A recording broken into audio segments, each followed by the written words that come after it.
ጤናስጥልን ክቡራን ተመልካቾቻችን ከመሃል ሚዲያ የሰዓቱን ዜና ይዘን ቀርበናል። በቅድሚያም አበይት ነጥቦችን እንሆ።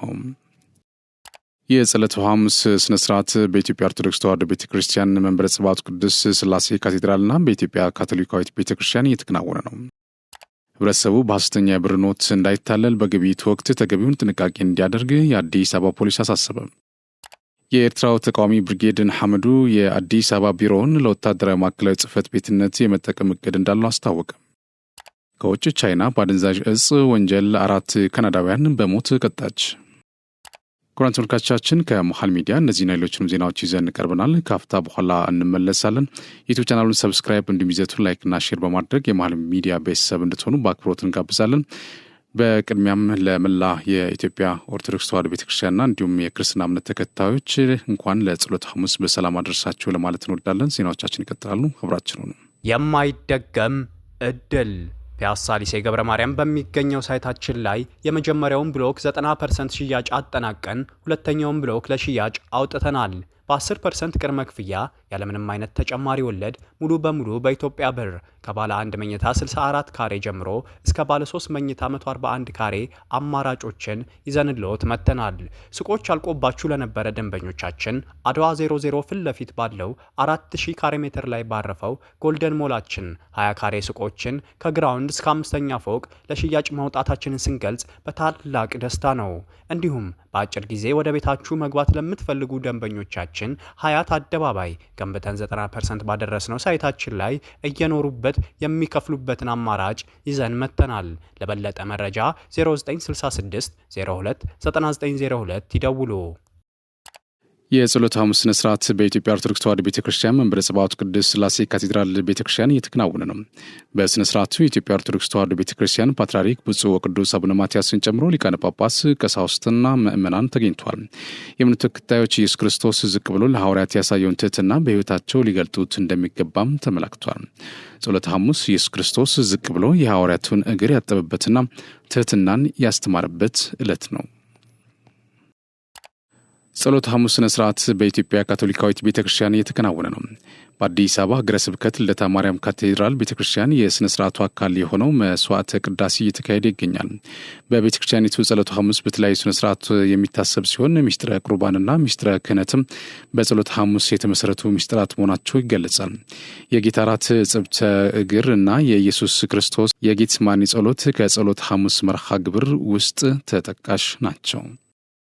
6ኛው የሕዝብ ተወካዮች ምክር ቤት በ4ኛ ዓመት የሥራ ዘመን 25ኛ መደበኛ ስብሰባውን 2 ረቂቅ አዋጆች ላይ ተወያይቶ አጽድቋል። ምክር ቤቱ ካጸደቃቸው አዋጆች መካከል የመገናኛ ብዙኃን አዋጅን ለማሻሻል የቀረበ ረቂቅ አዋጅ የመጀመሪያው ሲሆን ረቂቅ አዋጁን አስመልክቶ የዲሞክራሲ ጉዳዮች ቋሚ ኮሚቴ ሰብሳቢ እውነቱ አለነ ሪፖርትና የውሳኔ ሀሳብ አቅርቧል። ምክር ቤቱም በቀረበው ረቂቅ አዋጅ ላይ በስፋት ከተወያየ በኋላ የመገናኛ ብዙኃንን አዋጅ ለማሻሻል የቀረበውን አዋጅ ቁጥር 1374/2017 አድርጎ በአንድ ተቃውሞ በአብላጫ ድምፅ አጽድቋል። በመቀጠልም የተቀናጀ የውሃ ሀብት አስተዳደር ማስፈጸሚያ የተፋሰሶች ከፍተኛ ምክር ቤት ማቋቋሚያ ረቂቅ አዋጅን አስመልክቶ የውሃ መስኖና ቆላማ አካባቢዎችና አካባቢ ልማት ጉዳዮች ቋሚ ኮሚቴ ሰብሳቢ ፈቲያ አህመድ ሪፖርትና የውሳኔ ሀሳብ አቅርቧል። ምክር ቤቱም የቀረበውን ረቂቅ አዋጅን አስመልክቶ በስፋት ከተወያየ በኋላ የተቀናጀ የውሃ ሀብት አስተዳደር ማስፈጸሚያ የተፋሰሶች ከፍተኛ ምክር ቤት ማቋቋሚያ አዋጅን አዋጅ ቁጥር 1335/2017 አድርጎ በሙሉ ድምፅ ማጽደቁን የምክር ቤቱ መረጃም አመላክተዋል። ኢትዮጵያ እንደ አውሮፓውያን አቆጣጠር በ2027 የሚካሄደውን ፓርትነሪንግ ፎር ግሪን ግሮዝ ኤንድ ግሎባል ጎልስ 2027 ወይም P4G አዘጋጅ በመሆን ተመረጠች። ኢትዮጵያ በP4G 2027 አዘጋጅ ሆና መመረጧ አረንጓዴ አሻራ፣ የታዳሽ ኃይል ልማት ፖሊሲና የወንዝ ዳር ልማትን ያካተተውን የአረንጓዴ ልማት ፖሊሲዎችን ለማስተዋወቅ ወሳኝ ሚና ይጫወታል ተብሎ እንደሚጠበቅ ተመላክቷል። በበጀት ዓመቱ 9 ወራት የኢትዮጵያን ብሔራዊ ጥቅም ያስከበሩ ስኬታማ የዲፕሎማሲ ስራዎች መከናወናቸውን የውጭ ጉዳይ ሚኒስቴር አስታወቀም። የውጭ ጉዳይ ሚኒስትር ቃል አቀባይ አምባሳደር ነቢያት ጌታቸው ባለፉት 9 ወራት የተሰሩ ዋና ዋና የዲፕሎማሲ ስራዎችን አስመልክተው ለመገናኛ ብዙኃን ጋዜጣዊ መግለጫ ሰጥቷል። በዚህም ባለፉት 9 ወራት የኢትዮጵያን ብሔራዊ ጥቅም ያስከበሩ ስኬታማ የዲፕሎማሲ ስራዎች መከናወናቸውን ገልጸዋል። የኢትዮጵያ ዲፕሎማሲ ለጎረቤት ቅድሚያ እንደሚሰጥ ገልጸው በዚህም ከጎረቤት ሀገር ጋር ያላትን ትስስር የሚያጠናክሩ ተግባራት መከናወናቸውን ተናግረዋል።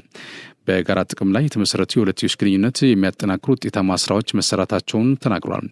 የካቲት ወር በተካሄደው የአፍሪካ ህብረት የመሪዎች ጉባኤ በልዩ አድናቆት የታየ እንደነበር አመላክቷል። በህዝብ ለህዝብ ግንኙነቱም ውጤታማ ስራ መሰራቱን ገልጸው ለአብነትም 968 የሚሆን የነጻ ከፍተኛ የትምህርት ዕድል ማመቻቸት መቻሉን ጠቁሟል። ከተለያዩ ሀገራት ጋር የሚደረጉ ስምምነቶች ጋር በተያያዘ 11 ስምምነቶች ለምክር ቤት ቀርበው መጽደቃቸውን ተናግሯል። ኢትዮጵያ የተገበረችው የማክሮ ኢኮኖሚ ማሻሻያ የኢኮኖሚ ዲፕሎማሲ አቅምን በማሳደግ ተጽዕኖ ፈጣሪነቷ እንዲጎለብት ማስቻሉም ገልጿል። በዜጋ ተኮር ዲፕሎማሲ ስራዎች በአስቸጋሪ ሁኔታ ውስጥ የነበሩ ከ92,000 በላይ ዜጎች ወደ ሀገራቸው እንዲመለሱ ማድረግ መቻሉም ጠቁመዋል። የ2017 ዓ.ም በጀት ዓመት 9 ወራት በፍትህ ዘርፍ በተለያዩ መስኮች ውጤታማ ስራዎች መከናወናቸውን የፍትህ ሚኒስቴር አስታወቀ። የፍትህ ሚኒስቴር ከፍተኛና መካከለኛ አመራሮች እንዲሁም ሰራተኞች የ2017 በጀት ዓመት 9 ወራት ሀገራዊ ዕቅድ አፈጻጸም ላይ ውይይት አድርገዋል። በውይይቱ ላይ የብልጽግና ፓርቲ ዋና ጽህፈት ቤት ዲሞክራሲ ባህል ግንባታ ዘርፍ ኃላፊና የብልጽግና ፓርቲ ምክር ቤት አባል አቶ መለስ አለም ተገኝቷል። የፍትህ ሚኒስቴር ሀና አርአያ ስላሴ የዕቅድ አፈጻጸም ሪፖርትም አቅርበዋል። ሪፖርቱ ያተኮረው በዓለም አቀፍ የኢኮኖሚ አዝማሚያ ለኢትዮጵያ ያለውን እንድምታ፣ በማክሮ ኢኮኖሚና ሪፎርሙ፣ በመሰረተ ልማትና ፕሮጀክት ስራዎች፣ በዘላቂ ልማት፣ በማህበራዊ አካታችነትና ሁለንተናዊ ሉዓላዊነት፣ የሰላም የዲፕሎማሲና ትብብር ስራዎች እንዲሁም በቀጣይ ትኩረት የሚሹ ጉዳዮች ላይ ያመላከተ ነበር። በተያያዘም መንግስት በበጀት ዓመቱ 9 ወራት ካከናወናቸው የተለያዩ ተግባራት መካከል የፍትህ ዘርፍ ስራው ይጠቀሳል። በዚህ ረገድ ሚኒስቴሩ በህግ የበላይነትና ህገ መንግስቱ እንዲሁም የወንጀል ህግን በማስከበር በህጎች ተፈጻሚነት፣ በመንግስት አገልግሎትና ከሲቪል ሰርቪስ ሪፎርም አኳያ የተከናወኑ አበይት ተግባራትን አፈጻጸም ቀርበዋል። በዚህም በፍትህ ዘርፉ በተለያዩ መስኮች ውጤታማ ስራ መከናወን ነው የተገለጸው። በውይይቱ ቀጣይ ትኩረት በሚሹ ስራዎች ላይ አቅጣጫ መቀመጡን የፍትህ ሚኒስቴር መረጃ አመላክተዋል። የኤርትራዊ ተቃውሞ እንቅስቃሴ ብርጌድ ንሓመዱ በአዲስ አበባ ከተማ የከፈተውን ቢሮ በቀጣይ ወታደራዊ ማዕከሎች ሲቋቋም ማዕከላዊ ጽህፈት ቤት ሆኖ እንደሚያገለግል ገለጸ። የተቃውሞ እንቅስቃሴው በኢትዮጵያ ወታደራዊና ዲፕሎማሲያዊ ማዕከሎች ሊኖሩት እንደሚችልም አስታውቋል። የጽህፈት ቤቱ ምርቃት ስነ ስርዓት በሚያሳይ ቪዲዮ ላይ የብርጌድ ንሓመዱ አመራሮች የቢሮው መከፈት በእንቅስቃሴው ጥፋት እንደሆነ ሲናገሩ ተደምጧል። እንቅስቃሴውን ከፊት ሆነው ከሚመሩ ግለሰቦች አንዱ የሆኑት አቶ በየነ ገብረ እግዚአብሔር ጽህፈት ቤቱ ተበታትኖ ለቆየው የብርጌድ ንሓመዱ እንቅስቃሴ እንደ መገናኛ ማዕከል እንደሆነም ገልጿል። የጽህፈት ቤቱን መከፈት የተገለጸውም ብርጌድ ንሓመዱ ከሌላኛው ተቃዋሚ ድርጅት የኤርትራ አፋር ብሔራዊ ኮንግረስ ጋር በመሆን ጥር 19 2017 ዓ.ም የኤርትራውያን የተገኙበት ስብሰባ በአዲስ አበባ ከተማ ካካሄደን ከአንድ ወር ገደማ በኋላ ነው ተብሏል። የብርጌድ ንሓመዱ የዲፕሎማሲ ክፍል ኃላፊ የሆኑት አቶ በየነ ገብረ እግዚአብሔር ከዚህ ቀደም በምዕራባውያን ሀገራት ሲከናወን የነበረው የተቃውሞ እንቅስቃሴ ከሌሎች ሀገራት በተለየ በኢትዮጵያ መጀመሩን ለቢቢሲ ተናግሯል። የእንቅስቃሴው ተወካዮች ከኢትዮጵያ መንግስት ባለስልጣናት ጋር ንግግር ማድረጋቸውን የሚገልጹት አቶ በየነ ለኢትዮጵያ መንግስት ያቀረብነው ጥያቄም በኤርትራ ስር ነቀል ለውጥ እንደምናካሄድ ነው ብሏል። ብርጌድ ንሓመዱ ካለፉት 3 ዓመታት ወዲህ በተለይም በምዕራባውያንና መካከለኛው ምስራቅ ሀገራት የተስፋፋና ትኩረት እየሳበ የመጣ የኤርትራውያን የተቃውሞ እንቅስቃሴ ነው። ደጋፊዎቹ በሚያደርጉት ሰማያዊ ቲሸርት የሚለየው ይህ እንቅስቃሴ ሰማያዊ አብዮት በሚል መጠሪያው ይታወቃል። የብርጌድ ንሓመዱ ደጋፊዎች የተቃውሞ እንቅስቃሴያቸውን የጀመሩት የኤርትራ መንግስት በተለያዩ ሀገራት የሚያዘጋጃቸውን ክብረ በዓሎችና ዝግጅቶችን በማወቅ ነው። አሜሪካ፣ ዩናይትድ ኪንግደም፣ እስራኤል፣ ካናዳ፣ ጀርመን፣ ስዊድን እና ስዊዘርላንድ የኤርትራ መንግስትን በሚደግፉ ፌስቲቫሎች ላይ ረብሻ ያጋጠመባቸው ሀገራት ናቸው። በእነዚህ ረብሻዎች ወቅት የመንግስት ደጋፊ በሆኑና በተቃዋሚ የኤርትራውያን መካከል በሚፈጠሩ ግጭቶች ምክንያት በተደጋጋሚ ጸጥታ ኃይሎች ጭምር በሰዎች ላይ ጉዳት ደርሷል። በዚህ አይነት አመጽ ላይ የተሳተፉ ኤርትራውያን በተለያዩ ሀገራት የጸጥታ ኃይሎች በቁጥጥር ስር ውሏል። ብርጌድ ንሓመዱን የሀገር ውስጥ አሸባሪ ድርጅት በማለት የሰየመው የጀርመን አቃቢ ህግ ደግሞ ይህንን አሸባሪ ድርጅት በመመስረት እና አባል በመሆን የተጠረጠሩት 17 ሰዎችን እያፈላለገ መሆኑን አስታውቋል። በውጭ ሀገራት የሚገኙ ኤርትራውያን ፌስቲቫሎችን ለማስቆም የተንቀሳቀሱ ሁነቶች የመንግስት መሳሪያ በመሆናቸው እንደሆነ በብርጌድ ንሓመዱ እንቅስቃሴ ከሚጠቀሱት ግለሰቦች አንዱ የሆኑት ኪሮስ አስፋሃን ለቢቢሲ ተናግሯል። እነዚህ ፌስቲቫሎች ሽፋን ተደርጎ የሚሰበሰበው ገንዘብ መዋጮ ለስርዓቱ ጉልበት ይሰጡት ስለነበረ ይህ እንቅስቃሴ ተደረገ ሲሉ ኤርትራውያን ፌስቲቫሎቹን የተቃወሙበትን ምክንያት ያስረዳል። የብርጌድ ንሓመዱ እንቅስቃሴ ፌስቲቫሎችን ለማስቆም በሚል ምክንያት ይጀመር እንጂ የቡድኑ የመጨረሻ ግብ ከ30 ዓመታት በላይ በስልጣን ላይ የቆየው ኢሳያስ አፈወርቂ መንግስት ማስወገድ ነው። ከኤርትራ እንደ እንደ ሀገር መመስረት ጀምሮ በስልጣን ላይ ያለው የፕሬዚዳንት ኢሳያስ አፈወርቂ መንግስት ባለፉት 32 ዓመታት ሀገር አቀፍ ምርጫ አድርጎ አያውቁም። ኤርትራ ውስጥ ህግ አውጪ፣ አስፈጻሚና ተርጓሚ የተባሉት የመንግስት መዋቅሮች በቅጡ ያልተዋቀሩ እንዲሁም የማይሰሩ ሲሆን የሀገሪቱ መንግስትም በከፍተኛ የሰብአዊ መብት ጥሰቶች ይከሰሳል። የኤርትራ መንግስት ተቃዋሚዎች፣ ጋዜጠኞችና ሃይማኖት መሪዎችን ያለ ክስ ለረጅም ዓመታት በማሰር በተባበሩት መንግስታት ድርጅት ተቃውሞ ክስ ይቀርብበታል።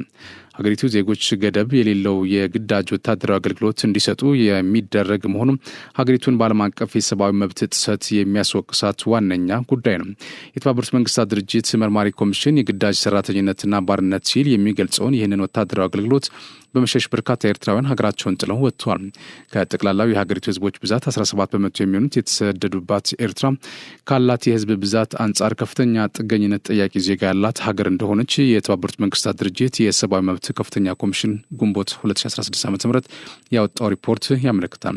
የብርጌድ ሐምዱ አመራር አቶ በየነ ኤርትራ መንግስት መዋቅሮች በስደት ላይ የሚገኙ የሀገሪቱን ዜጎች ፖለቲካዊ ጥገኝነትና ሰላም ላይ ድንበር የተሻገረ ጭቆናና ጫና መፍጠር መጀመሩን በማንሳት ይከሳሉ።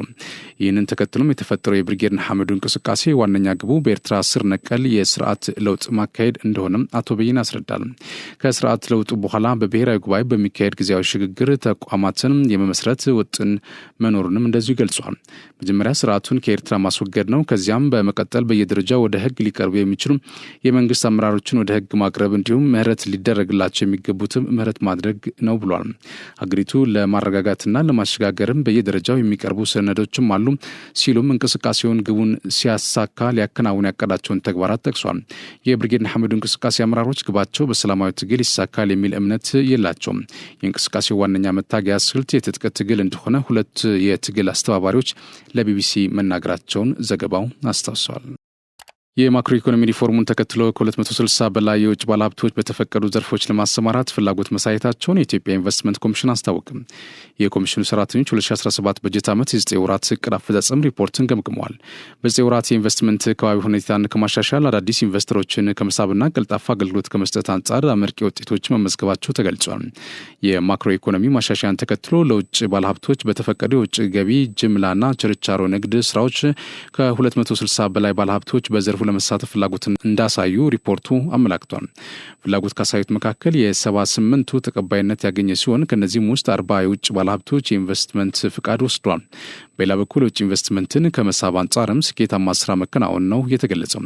የውጭ ቀጥተኛ ኢንቨስትመንት ፍሰቱ ከባለፈው ዓመት ተመሳሳይ ወቅት ጋር ሲነጻጸርም ብልጫ ያለው ቢሆንም የተሻለ ስራ ማከናወን እንደሚገባ በውይይቱ ላይ ተነስቷል። ከባለድርሻ አካላት ጋርም በተቀናጀ መልኩ ስራን በማከናወን እንዲሁም ለባለሀብቶች ድጋፍና ክትትል በማድረግ ረገድ አመርቂ ውጤት መመዝገቡን የኮሚሽኑ መረጃ አመላክተዋል።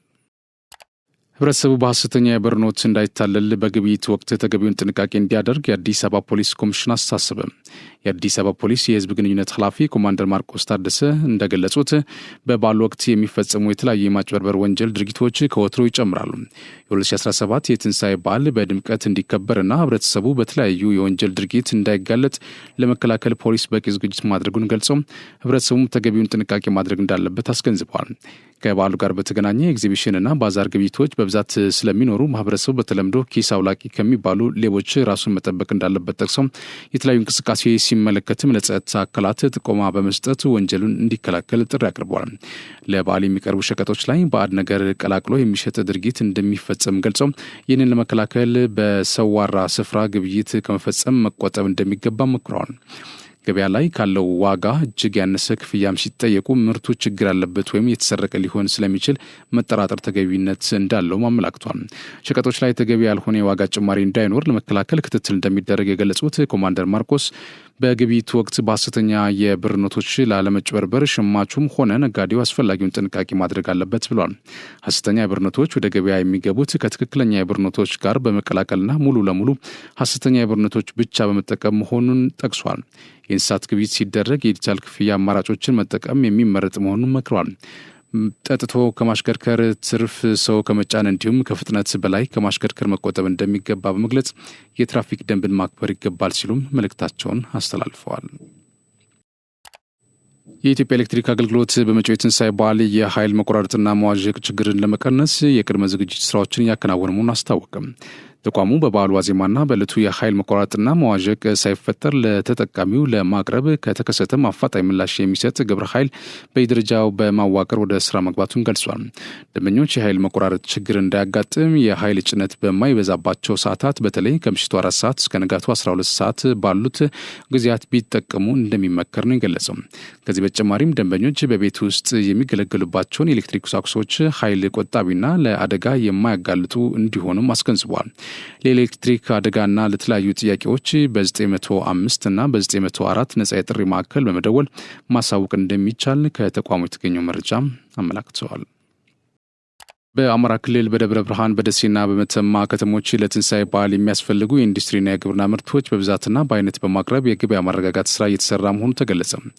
የከተሞቹ ነዋሪዎችም በመመሪያዎቹ ለትንሳኤ በዓል የሚሆኑ የኢንዱስትሪና የግብርና ምርቶች እየቀረቡ መሆኑን ገልጸው እስከ በዓሉ መዳረሻ ቀናት እንደ አቅማቸው እንደሚሸምቱም ተናግሯል።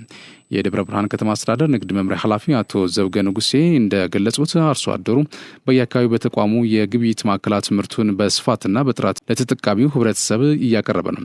የበዓል ገበያውን ለማረጋጋትም መስተዳድሩ 184 ሚሊዮን ብር ለሸማች ህብረት ስራ ማህበራት በተዘዋዋሪ ብድር በማቅረብ የግብርናና የኢንዱስትሪ ምርቶች በተመጣጣኝ ዋጋ እንዲቀርቡ ቀድሞ መስራቱን ገልጿል።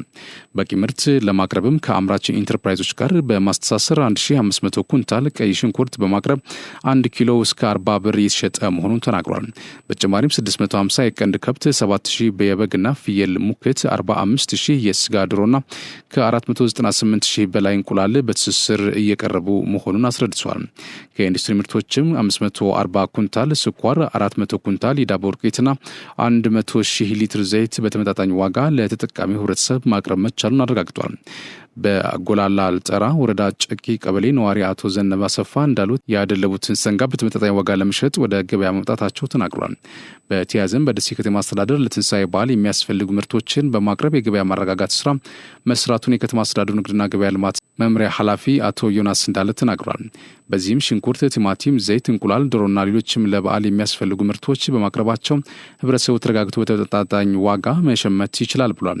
በተለይም ከ30,000 በላይ ለሚሆኑ አቅመ ደካማ የህብረተሰብ ክፍሎች 126,000 ሊትር ዘይትና ዱቄት በዱቤ ጭምር ማሰራጨት ተችሏል ብሏል።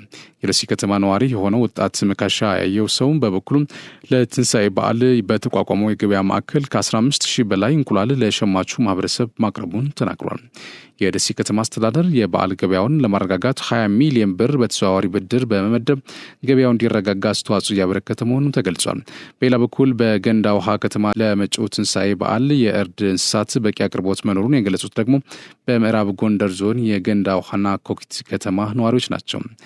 የገንዳ ውሃ ከተማ ነዋሪ የሆኑት አቶ ደሳለኝ አባቡ በከተማው ለበዓሉ የኢንዱስትሪና የግብርና ውጤቶች በበቂ ሁኔታ እየቀረበ መሆኑን ገልጸው ሌላኛው በመተማ ወረዳ ኮኪት ከተማ ነዋሪና በስጋ ቤት ንግድ ስራ ላይ የተሰማሩት አቶ ሲሳይ ደሴ በበኩላቸው በዚህ ዓመት የእርድ በሬ ከ80,000 ብር ጀምሮ በመሸጥ ላይ መሆኑን ተናግሯል። በምዕራብ ጎንደር ዞን እንስሳት ሀብት ልማት ጽሕፈት ቤት ተወካይ ኃላፊ አቶ መሐመድ ሁሴን ዞኑ ሰፊ የእንስሳት ሀብትና መኖ ያለው በመሆኑ ለትንሳኤ በዓል በቂ የቁም እንስሳት ማቅረብ ተችሏል ብሏል። እስካሁንም ከ35,000 በላይ የዳልጋ ከብት፣ ከ79,000 በላይ የፍየልና ሌሎች ለበዓል አስፈላጊ የሆኑ ምርቶች መቅረባቸውን ጠቁመዋል። ህብረተሰቡ መጪውን የትንሳኤ በዓል ሲያከብር ድንገተኛ የእሳት አደጋ እንዳይከሰት አስፈላጊውን ጥንቃቄ ሊያደርግ ይገባል ተባለ። የአዲስ አበባ ከተማ ስራ አስኪያጅ ጽሕፈት ቤት አስተዳደር፣ የእሳትና አደጋ ስጋት ስራ አመራር ኮሚሽን፣ ጽዳት አስተዳደር ኤጀንሲና ኤሌክትሪክ አገልግሎት በጋራ መግለጫ ሰጥቷል። የአዲስ አበባ ከተማ አስተዳደር ስራ አስኪያጅ ጽሕፈት ቤት ምክትል ዋና ስራ አስኪያጅ አቶ ተፈራ ሞላ በመግለጫው እንዳሉት ከተማ አስተዳደሩ በማዘጋጃ ቤታዊ አገልግሎቶች ህዝቡን የሚያረካና ከተማውን የሚመጥን በርካታ ተግባራት እያከናወነ ነው ብሏል። መጪው የፋሲካ በዓል የአደጋ ነጻ የሆነ መልኩ እንዲከበር ከባለድርሻ አካላት ጋር በቂ ዝግጅት መደረጉን አስታውቋል። በበዓላት ወቅት በቂ የኤሌክትሪክ አገልግሎት እንዲኖርና ሁሉም ማዘጋጃ ቤታዊ አገልግሎቶች በተገቢው መንገድ እንዲሰጡ የቅድመ ዝግጅት ስራዎች ተሰርቷል ብሏል። የአዲስ አበባ ከተማ አስተዳደር የእሳትና አደጋ ስጋት ስራ አመራር ኮሚሽን ኮሚሽነር ኮማንደር አህመድ መሐመድ በበኩላቸው ህብረተሰቡ በዓሉን በሚያከብርበት ወቅት ድንገተኛ የእሳት አደጋ እንዳይከሰት አስፈላጊውን ጥንቃቄ ሊያደርግ እንደሚገባ አሳስበዋል። ተቋሙ በበዓላት ወቅት ሊያጋጥሙ የሚችሉ አደጋዎችንና ለአደጋ አጋላጭ የሆኑ ቦታዎችን በመለየት ሰፊ ስራ መስራቱን ገልጿል። በተጨማሪም ህብረተሰቡ በበዓል ወቅት ራሱንና ቤተሰቡን ብሎም አካባቢውን ከአደጋ እንዲጠብቅ በሁሉም ክፍለ ከተሞች፣ ወረዳዎች የተለያዩ የግንዛቤ ማስጨበጫ ስራዎች መስራታቸውን ጠቅመዋል። ህብረተሰቡም በየትኛውም ቦታ አደጋ በሚያጋጥምበት ወቅት በ939 የስልክ መስመር መረጃ እንዲሰጥ ጠቁመዋል። በሌላ ዜና በሸገር ከተማ ለፊታችን የትንሳኤ በዓል ታስበው በተመቻቹ የገበያ አማራጮች ምርቶችን በተመጣጣኝ ዋጋ እያገኙ መሆናቸውን ሸማቾች ገለጹ። በከተማው በሁሉም ክፍለ ከተሞች የትንሳኤ በዓልን አስመልክቶ የፍጆታ ምርቶች አቅርቦትን ለማሳደግ የሚያስችሉ ባዛርና የእሁድ ገበያዎች መመቻቸታቸውን ገልጿል። አስተያየታቸውን ለኢትዮጵያ ዜና አገልግሎት የሰጡ ሸማቾች እንዳሉት ለበዓሉ ተብሎ በተለያዩ አካባቢዎች በተከፈቱ ባዛሮችና ገበያዎች የበዓል ፍጆታቸውን በአይነትና በተመጣጣኝ ዋጋ እያገኙ መሆናቸውን ተናግረዋል። ከሸማቾች መካከል አቶ ባይሳ ራርሳ ለበዓሉ አስፈላጊ የሆኑት ምርቶች በአንድ ማዕከል ላይ የተገኙ ሲሆን ከውጭና ድካምም ታድጎናል ብሏል። በባዛሩ በቂ ምርት መቅረቡን ጠቅሰው ጥራት ያለው ምርት በተመጣጣኝ ዋጋ እያገኘ ነው ሲሉም ተናግሯል። ባዛሩን የቅዳሜ ገበያ ለአምራቹ የገበያ ትስስር ለመፍጠር እንዳገዘ የገለጹት አቶ ባይሳ አቅርቦቱ ገበያን ከማረጋጋት አንጻር ከፍተኛ ሚና እንዳለውም ተናግሯል። ካሁን በፊት በዓል ሲደርስ ምርት በመደበቅና ዋጋን በመጨመር ማህበረሰቡ ሲማረር እንደነበር አስታውሰው የዘንድሮ ግን ካለፈው አንጻር የተሻለ ለውጥ እንዳለውና በተቀናጀ መልኩ ክትትልና ቁጥጥር ይደረግ መሆኑን መታዘባቸውን ተናግሯል።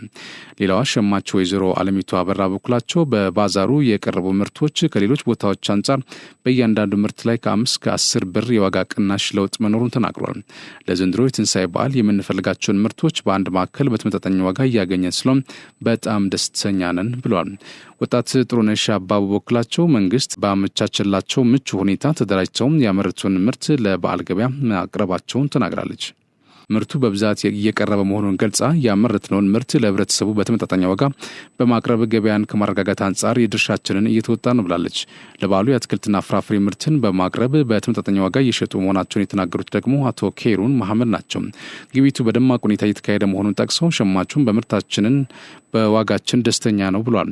ለበዓሉ የእንስሳት ተዋጽኦ በባዛሩ ያቀረቡት ወይዘሮ ሰናይት በላይ በኩላቸው ጥራት ያለው ምርት ማቅረባቸውን ተናግሯል።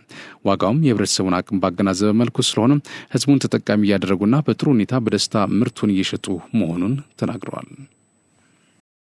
ይህ ዜና በቀጥታ የሚተላለፍላችሁ ከመሃል ሚዲያ ነው። ዜናዎቻችን ይቀጥላሉ። የማይደገም እድል ፒያሳ ሊሴ ገብረ ማርያም በሚገኘው ሳይታችን ላይ የመጀመሪያውን ብሎክ 90% ሽያጭ አጠናቀን ሁለተኛውን ብሎክ ለሽያጭ አውጥተናል።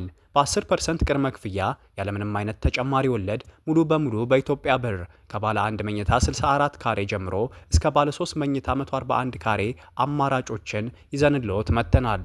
ሱቆች አልቆባችሁ ለነበረ ደንበኞቻችን አድዋ 00 ፊት ለፊት ባለው 4000 ካሬ ሜትር ላይ ባረፈው ጎልደን ሞላችን 20 ካሬ ሱቆችን ከግራውንድ እስከ 5ኛ ፎቅ ለሽያጭ ማውጣታችንን ስንገልጽ በታላቅ ደስታ ነው።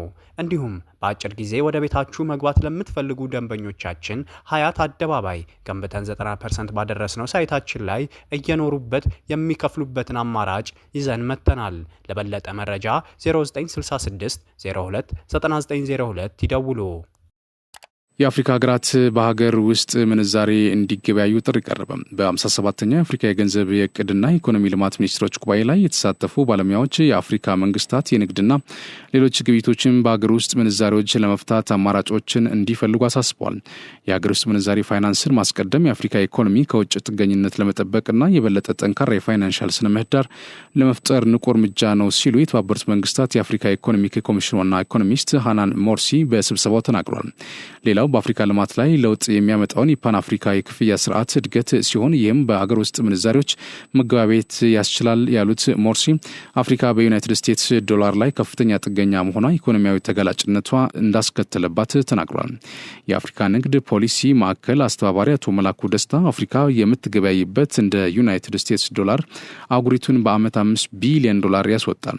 አንድ የአፍሪካ መገበያያ ገንዘብ ንግድን ለማሳደግ በአፍሪካ ህብረት አባላት መካከል ያለውን የኢኮኖሚ ትብብር ለማሳደግ እና በአህጉሪቱ ፈጣን እድገትን እንደሚያበረታታ ሽኗ ዘግቧል። የግብይት ወጪዎችን ለመቆጠብ ትልቅ እድሎች እንዳሉና የአፍሪካ ኩባንያዎች የበለጠ ተወዳዳሪ ብሎም እርስ በርስ ለመገበያያ ያስችላል ነው የተባለው።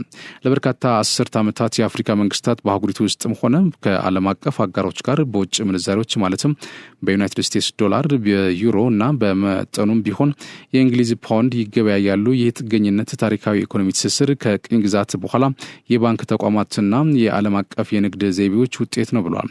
የአፍሪካ አህጉራዊ ነጻ የንግድ ቀጠና ወይም AfCFTA ሴክሬታሪያት ዋና ጸሐፊ ዋምኬሌ ሚኔ አፍሪካ ከወዲሁ ወደ አንድ ገንዘብ እየተሸጋገረች ትገኛለች ሲሉ ተናግረዋል።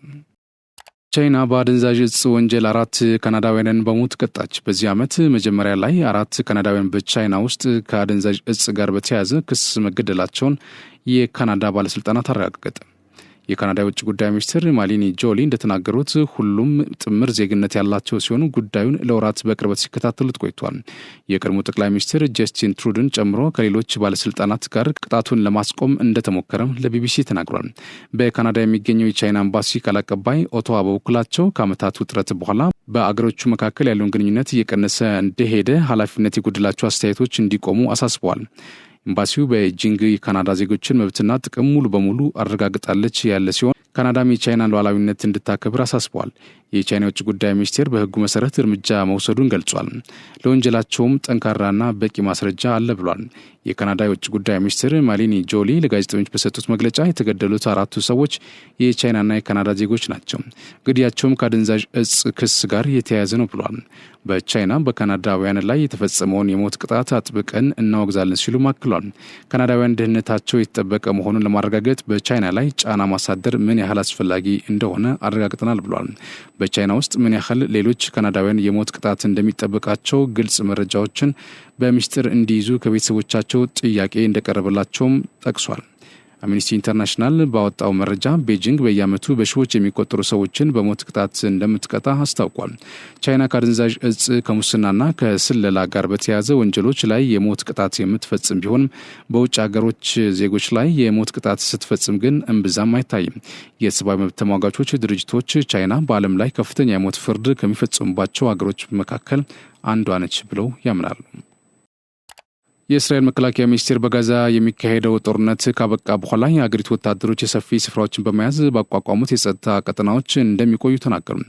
ሚኒስትሩ እስራኤል ካትዝ ቀጠናዎቹ እስራኤላውያንን ከማንኛውም ጊዜያዊ ወይም ዘላቂ ጥቃት ለመከላከል እንደ ደጀን እንደሚያገለግሉ ተናግሯል። አክሎም እስራኤል ዳግም በጋዛ የምትወስደውን ወታደራዊ እርምጃ አጠናክራ ከቀጠለች ከ3 ሳምንት ወዲህ በቁጥጥሯ ስር የገባው የፍልስጤም ግዛት 10 በመቶ ጨምሯል ሲሉ ተናግሯል። የመከላከያ ሚኒስትሩ ሐማስ ታጋቾችን እንዲለቅ ግፊት ለማድረግ በጋዛ ላይ የተጣለው የሰብአዊ እርዳታ እገዳ እንደሚቀጥል ተናግሯል። የተባበሩት መንግስታት ድርጅት እስራኤል ወደ ጋዛ ማንኛውም ሰብአዊ እርዳታ እንዳይገባ ያስቀመጠችውን እገዳ አስከፊ መዘዞች እንደሚኖሩት አስጠንቅቋል። ረቡዕ ዕለት ድንበር የለሽ ሐኪሞች ማህበር MSF የእስራኤል የሰብአዊ እርዳታ እገዳ ያስከተለውን ተጽዕኖ በመግለጽ ጋዛ የፍልስጤማውያንና ለእርዳታ የሚመጡ ሰዎች ሁሉ የጅምላ መቃብር ሆናለች ብሏል። በጋዛ የሚገኘው የበጎ አድራጎት ድርጅት የአደጋ ጊዜ አስተባባሪ አሜንዳ ባዙሬሌ ጋዛ ውስጥ በጠቅላላው ሕዝብ ላይ የደረሰውን ውድመትና መፈናቀል በየደቂቃው እያየን ነው ብሏል። በሐማስ የሚመራው የጤና ሚኒስቴር ጦርነት ዳግም ከጀመረበት መጋቢት 18 አነሶም በጋዛ ከ1650 በላይ ሰዎች መሞታቸውን አስታውቋል። በጋዛ የሚገኙ ሆስፒታል ኃላፊዎች የረቡዕ ዕለት እስራኤል ባደረሰችው ጥቃት ቢያንስ 24 ፍልስጤማውያን መገደላቸውን ተናግሯል። ከሟቾች መካከል የአንድ ቤተሰብ አባላት ሲሆኑ 10 ሰዎች የሚገኙበት ሲሆን አብዛኛዎቹ ሕጻናትና ሴቶች ናቸው ተብሏል። ቢቢሲ የእስራኤል ጦር ፈጽሟል ስለተባለው የአየር ጥቃት ቢጠይቅም ምላሽ እንዳላገኘ በዘገባው አስታውሷል። በመጨረሻም ዜና ስፖርት። በአውሮፓ ሻምፒዮንስ ሊግ ተጠባቂ ፊልም አርሰናል ሪያል ማድሪድን በደርሶ መልስ ውጤት በማሸነፍ ግማሽ ፍጻሜውን ተቀላቅሏል። ትናንት ማምሻውን በሳንቲያጎ በርናባው ስቴዲየም በተደረገው የሁለት ቡድኖች የመልስ ጨዋታ አርሰናል 2-1 አሸንፏል። በዚህ ተጠባቂ ጨዋታ ቡካዮ ሳካና ጋብሪኤል ማርቲኔሊ የማሸነፊያ ጎሎቹን አስቆጥረዋል። ቪኒሲየስ ጁኒየር ለሪያል ማድሪድ ከሽንፈት ያላደነችውን ግብ ከመረብ ላይ አሳርፏል። አርሰናል በዚህ ጨዋታ ያገኘው ፍጹም ቅጣት ምት ቡካዮ ሳካ ስቷል። ውጤቱን ተከትሎ አርሰናል በድምሩ 5-1 በማሸነፍ ግማሽ ፍጻሜውን ተቀላቅሏል። የ15 ጊዜ ውድድሩ አሸናፊ ሪያል ማድሪድ ጉዞው ሩብ ፍጻሜ ላይ ሲገታ አርሰናል በግማሽ ፍጻሜው ከፒኤስጂ ጋር ይጫወታል። በሳንሴሮ ስቴዲየም በተካሄደው ሌላኛው የሩብ ፍጻሜ የመልስ ጨዋታ ኢንተር ሚላን ከባየር ሙኒክ 2-1 ተለያይቷል።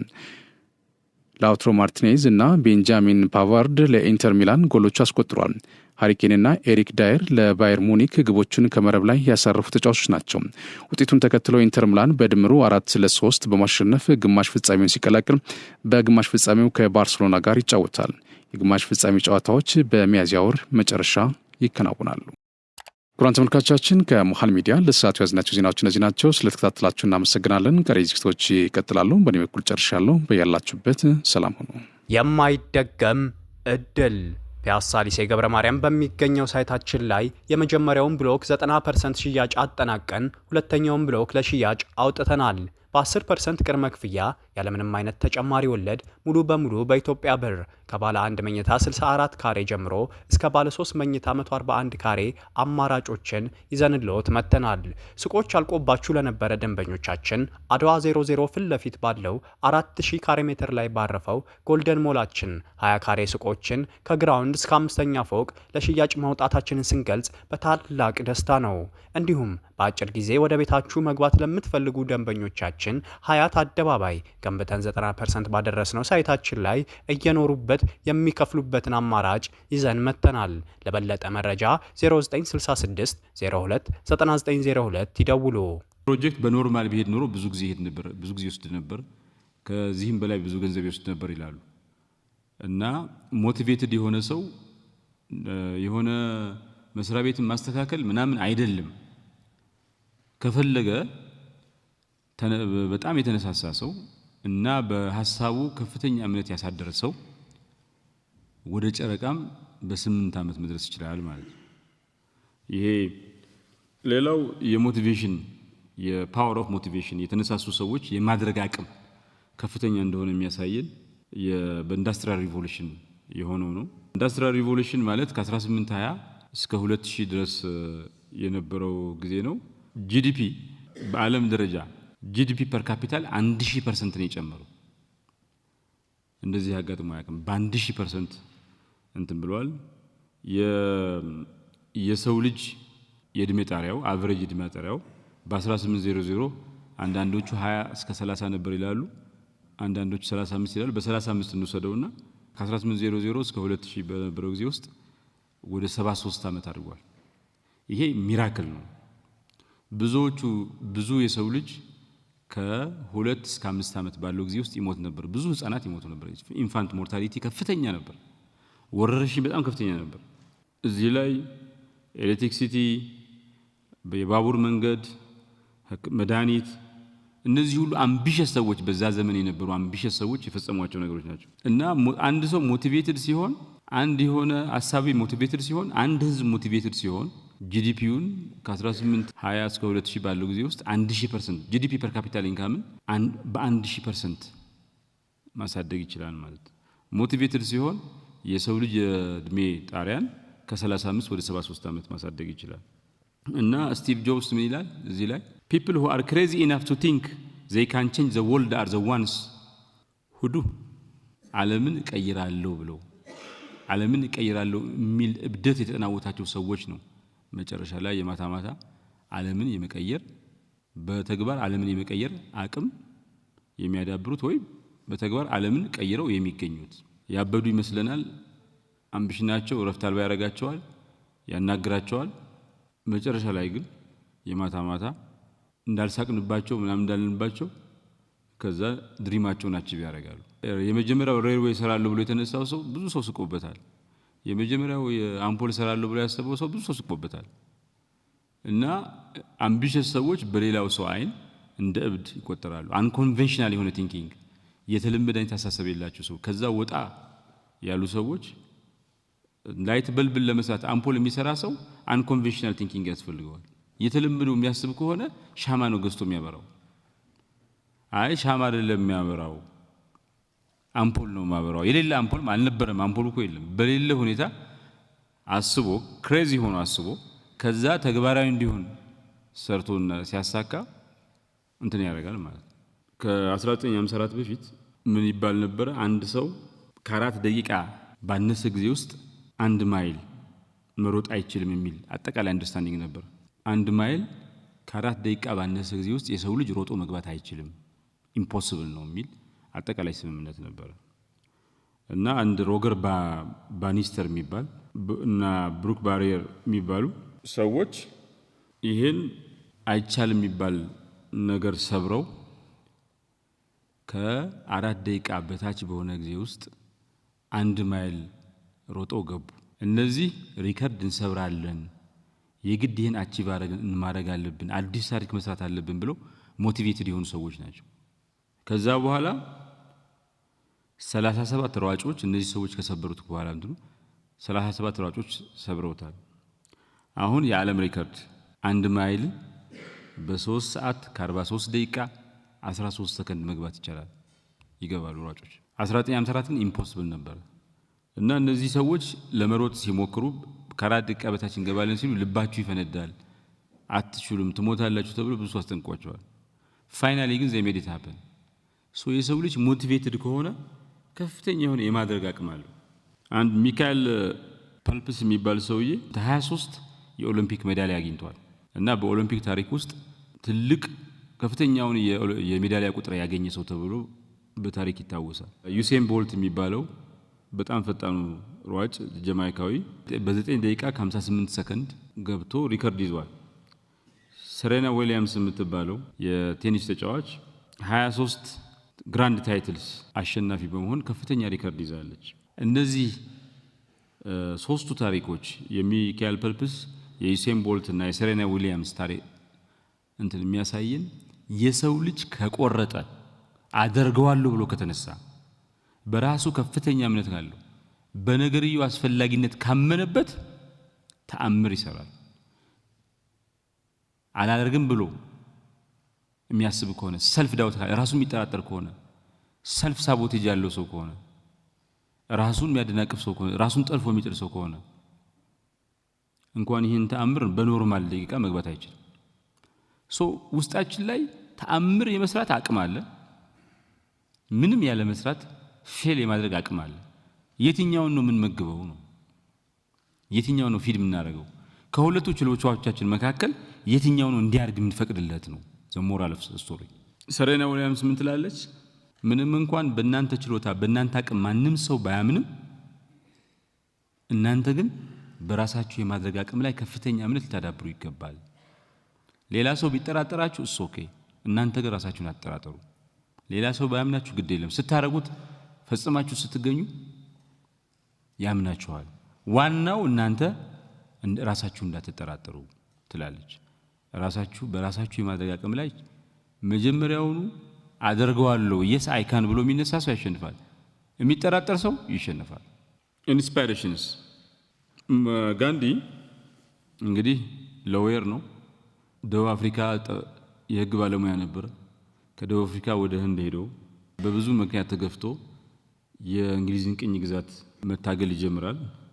ጋንዲ እንደሚታወቀው የነን ቫዮለንት ስትራግል የሰላማዊ እምቢባይነት ምናምን ትግል መሪ ነው። አሁንም ድረስ በጣም ኢንስፓይሬሽናል ነው። ይሄ ዘ ሳልት ማርች የሚባል 240 ማይል ህንድን ያካለለበት በእግሩ የሄደበት እና በየቦታው ህንዶች በደረሰበት ቦታ ሁሉ በሚሊዮን እየወጡ ከሱ ጋር አብረው እየተንቀሳቀሱ ዝም ብሎ አንድ ሰው የጀመረው የነጻነት እንቅስቃሴ በሚሊዮን የሚቆጠሩ ሰዎች ደግፈውት እንግሊዞቹ እንደሚሉት ህንድ ፐርል ኢን ዘ ብሪቲሽ ኤምፓየር ነው የሚሏት። የእንቁ ናት፣ የእንግሊዝ ቅኝ ግዛት እንቁ ናት። ከቀኝ ግዛት ከምንገዛቸው ሀገሮች በሙሉ ትልቅ ሀብት ያገኘ ነው ዋናው ሀገር ህንድ ናት ብለው ነው የሚያስቡት። ሳይወዱ በግድ ብዙ ሰው ሳይሞት በነን ቫዮለንት ስትራግል እንግሊዞቹ ተነቅለው እንዲወጡ አድርጓል። አሁን 1.45 ቢሊዮን ህዝብ የሚኖርበት ይመስለኛል። አገር ብትሆንም ቀኝ የምትገዛ በትንሽዬ ሀገር በትንሽዬ አይላንድ ቀኝ የምትገዛ ሀገር ነበረች ህንድ። ትልቅ ሆና ትንሽ ያደረጋትን ነገር አንድ ሰው ይቻላል ብሎ ነፍጥ ሳያነሳ መሳሪያ ሳያነሳ በሐሳብ ብቻ ነገሮችን እቀይራለሁ ብሎ ማሰቡ የማታ ማታ የገንደ ሐሳብ ፍሬ አፍርቶ ቢሞትም ህንድ ነፃ ሀገር ልትሆን ትችላለች። እና ዛሬ ህንድ የዓለም 5ኛ ኢኮኖሚ ነች። በ2030 3ኛ ኢኮኖሚ ትሆናለች ይባላል። የዚህ ሁሉ መሰረት ጋንዲ ላይ ነው ያለው። የህንዶች የማድረግ አቅም፣ የህንዶች በመጥፎ ጊዜ ጸንቶ የመቆም በጥሩ ጊዜ ተባብሮ ተዋዶ መኖር ባህል ጠንሳሽ ቀያሽ ጋንዲ ነው። ሉተር 1963 አይ ሃቭ አ ድሪም የሚል ስፒች አድርጓል። ሉተር አይ ሃቭ አ ድሪም ብሎ ሲናገር አጠገቡ ከሱ ጋር የሚታገሉ ሰዎች ይገደላሉ፣ ይታሰራሉ። ድቅድቅ ጨለማ ነው የነበረው። ጥቁሮች ከነጮች ጋር እኩል የሚሆኑበት ዘመን ለማለም ይከብዳል። ግን ደመናን ተሻግሮ ያ ሁሉ ጨለማን ያ ሁሉ ተስፋ አስቆራጭ ነገር ተሻግሮ 40 እና 50 ዓመት ወደፊት አይቶ I have a dream that one day our fellow black men will be equal with white men ምናምን ይላል። It's a powerful speech, electrify የሚያደርግ speech ነው። በዛ ዘመን እንደዛ ብሎ መናገር impossible፣ እንደዛ ማሰብ አስገራሚ ነው። ግን ሰዎችን ኢንስፓየር ማድረግ የምትፈልግ መሪ ስትሆን ከጨለማው ፈንጥቃ የምትወጣ በጣም የሰናፍጭ ታክል ቀጭን ብርሃን የምትታይ እሷን ብርሃን አይተ መሪ በመሆን ሌላው የማያየውን ብርሃን አይቶ ጥቁሮችን አነሳስቶ ሌሎች በጥቁሮች መብት እኩልነት የሚያምኑ ነጮችንም ከጎን ነው አድርጎ ፋይናሊ በ50 እና በ60 ዓመት ውስጥ ጥቁሮች በእኩል እንደ ነጮች የመምረጥ መብት ምናምን ያላቸው ብቻ ሳይሆን ኦባማ የሚባል የሁሴን ልጅ የአሜሪካ ፕሬዚደንት እንዲሆን አስችሏል። የኦባማ ፕሬዚደንሲ የሉተር I have a dream speech ውጤት ነው። ኦባማ መጽሐፍቶቹ ላይ ምን አነሳሳ ሲባል የማርቲን ሉተር ኪንግ ንግግር ነው። በሱ ምክንያት ነው ወደ ፖለቲካ የገባሁት፣ በሱ ምክንያት ነው 10 ምናምን ሲቪል ራይት ሙቭመንት ውስጥ የገባሁት፣ ፕሬዚደንት ልሆን የቻልኩት በሱ ምክንያት ነው ይላል። ስለዚህ የኦባማ የፖለቲካ አባት የኦባማ የካሪየር ስኬት አባት ኪንግ ነው። he inspires the entire nation እና አሜሪካውያን ከራሳቸው ጋር የተጣሉት አሜሪካውያን በሰው ልጅ እኩልነት የማያምኑት አሜሪካውያን ከብደታቸው ተመልሰው ነጮች ቢሆኑም ጥቁሮቹም እንደነሱ አሜሪካውያን እንዲሆኑ ወንድሞቻቸውና እህቶቻቸው እንዲሆኑ አሳምኗቸዋል። ብዙዎቹ አሜሪካውያን ዛሬ በዚህ ሐሳብ ያምናሉ። የጾታ የከለር መድሎ ለምሳሌ ነጮችና ጥቁሮች አንድ ባስ ላይ መሄድ አይችሉም። አንድ አውቶቡስ ላይ አንድ መጸዳጃ ቤት መጠቀም አይችሉም ነበር።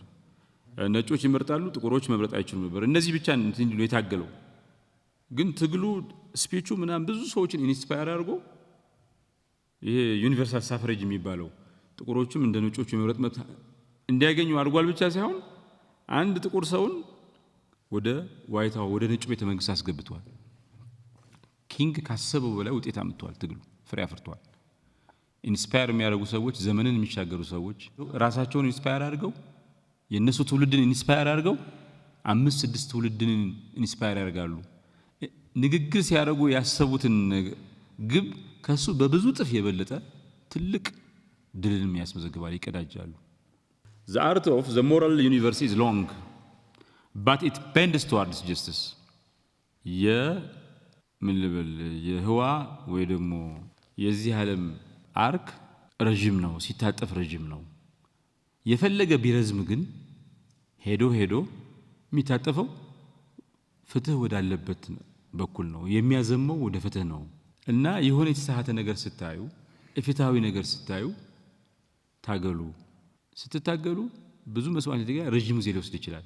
ዞሮ ግን የማታ ለፍትህ የሚታገሉ ሰዎች አሸናፊ ይሆናሉ ነው እያለ ያለው። አገሮች ጃፓን እንግዲህ 1868 ከራሻ ጋር ሜንጂ ሬስቶሬሽን የሚባለው ራሻ ማንቹሪያ የኔ ነው ስትል ጃፓን የኔ ነው ይላሉ።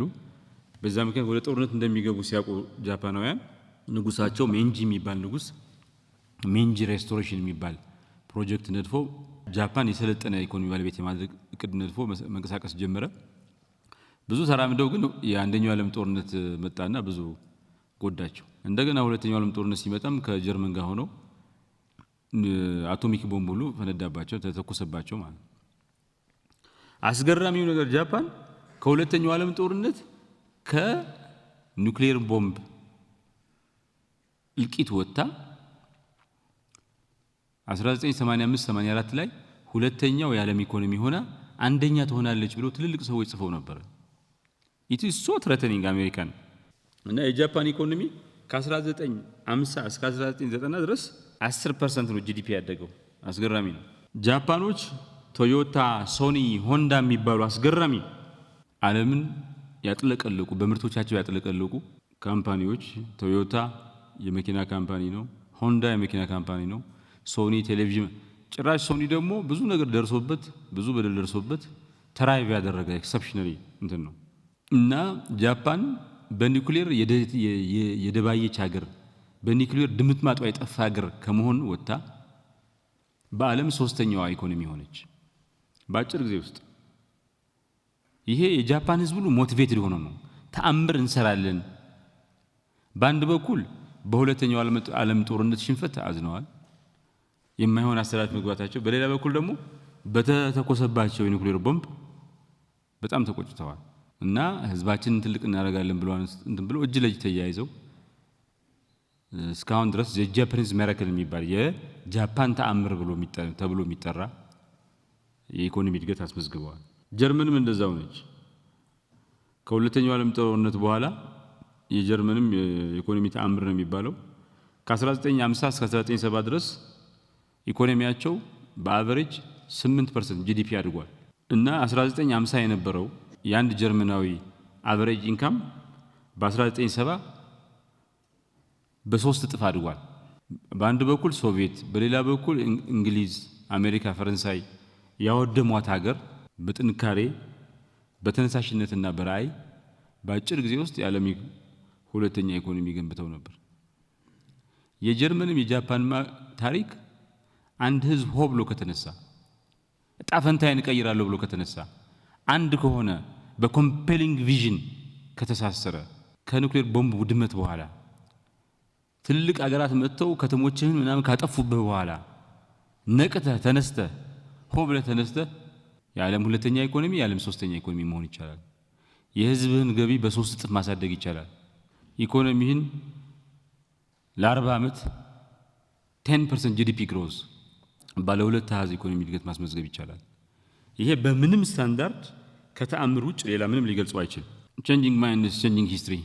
ሰዎች ሲያምኑ፣ ህዝብ ሲያምን፣ ማህበረሰብ ሲያምን በሆነ ነገር ያለው የስህተት አመለካከት ይስተካከላል። አንድን ነገር ከልቡ ይገዛዋል። ከልቡ ሲገዛው ደግሞ ታሪክን ይቀይራል። በሰላም ከፍተኛ እምነት የነበራቸው ሁለቱ የአሜሪካና የሶቪየት ህብረት መሪዎች የዓለምን ሲቪላይዜሽን ሊያጠፋ ይችል የነበረ በ1962 ያጋጠሙ ኪባን ሚሳይል ክራይሲስ የሚባለው ጥቁሯ ሰኞ የተባለች በታሪክ የምትጠራውን በእርግጥም የሰው ልጅ ሲቪላይዜሽን መጨረሻ እንዳይሆን አድርገዋል። በሰላም የነበራቸው ጽኑ እምነት በሰው ልጅ ታሪክ ውስጥ ታይቶ ሰምቶ የማይታወቅ ከፍተኛ ጉዳት ሊያደርስ የነበረን ነገር ፕሪቨንት አድርገዋል አጌንስት ኦል ኦድስ። እና ሰዎች በሆነ ነገር ካመኑ፣ በጥፋት ካመኑ፣ በጥሩ ነገር ካመኑ የበርሊን ግንብ የሚባለው በ1987 ፈርሷል እና ረገን 1987 ምን ቲር ዳውን ዚስ ዎል ሚስተር ጎርባቾቭ ቲር ዳውን ዚስ ዎል የሚል ስፒች አድርጓል። አስገራሚ ስፒች። ዛት ስፒች ፋይናሊ ብዙ ሰዎችን ሬዞኔት አድርጎ በብዙ ሰዎች ልብ ውስጥ መልእክት አድርሶ አሳምኖ የማታ ማታ ጀርመኖችም ሁሉም ተሳትፎበት ይሄ ሁለት ህዝብን አንድ ህዝብን ለሁለት የከፈለ አንድ ሀገርን ለሁለት የገመደ እንዳይገናኙ ወንድምና እህት አጎትና አክስት አባትና እናት እንዳይገናኙ ያደረገ በአንድ ህዝብ መካከል የቆመ ግንብ አጥርን አፍርሶ ድልድይ ገንብተዋል። ጀርመን ኢስት ጀርመኒ ዌስት ጀርመኒ ተብላ የምትጠራ የተከፋፈለች ሀገር ሳትሆን አንድ ታላቅ ሀገር እንዲሆን አዋልዷል። ካመናችሁ ስታደርጉት ተራ ስፒች ይመስላችኋል። ሰዎች ሲያዳምጡት ግን ችግራቸውን የሚፈታ ልዩነታቸውን የሚያጠብ የረሱትን አንድነታቸውን የሚያስታውስ ከየቤቱ ሰውን ፈንቅሎ አውጥቶ ለትልቅ ዓላማ እንዲያይሰለፍ የሚያደርግ ንግግር ሊሆን ይችላል እና ሚስተር ጎርባቾቭ ቲር ዳውን ዘ ዎል የሚል ስፒች ያደረገ 1989 ላይ ከሁለት ዓመት በኋላ ፈረሰ። የበርሊን ግንብ ፈረሰ።